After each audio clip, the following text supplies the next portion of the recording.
Nurse Susan is a mare that I'm a real fan of. She was a little bit frustrating for us last season in the fact that she went to Exeter and went over fences. I really liked her. I thought she could be very interesting over fences. Because her previous form, before her long layoff, 613 days off the track she had, was very, very good. And she looked incredibly well handicapped. Her fourth behind Love Envoy in the Grade 2 Ryanair Mares Novice Hurdle was a huge effort. Based on what the horses subsequently did and where they went in terms of their handicap marks. I mean, we've got back in 9th was Dino Blue. Back in 6th was Impervious. The winner, obviously, Love Envoy. Love Envoy, I think last season was rated in the 150s. So to see Nurse Susan coming back, rated 127 over fences, I was really interested in her.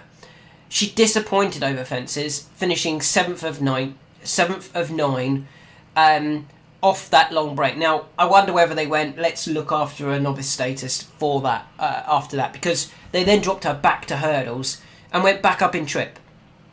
She went up to 2.5 mile at Cheltenham, and I think she was going to get beat by Bonte that day, but with Bonte unseating, it left the door open for Nurse Susan, who did look very, very well handicapped off 125. She then subsequently was stepped up in trip, went up to 3 mile. Now, I don't think she needs the 3 miles. She went up to 3 mile off a mark of 129, and she won again, beating Ramo and Gal Road. Now, that's pretty decent form. Gal Road had previously placed, I think, in a... Where had Gal Road gone? Cheltenham finished 7th in a Coral Cup. Not a bad run. Last season finished 6th in the Temps final. I mean, it's decent form, to be honest. Had finished 4th in the lucrative Betfair Stayers Handicap Hurdle at the beginning of the season at Haydock. Nurse Susan is one that I still think is very well handicapped, rated 135, but she's also incredibly well handicapped over fences, rated 125.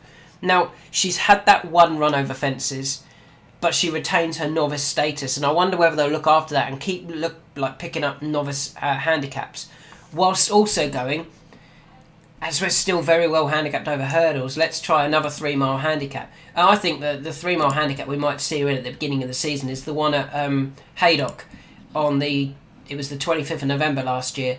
It's worth 71 grand to win it. It ends up being a really strong race, and horses go from that end up in the Stayers Hurdle itself. Now, I don't think they need to be aiming for the Stayers Hurdle with Nurse Susan, but they could certainly aim at some of the big handicaps. They could aim at that one. They could aim at the Temps final. Dan Skelton does, I do think he's quite good with his placing.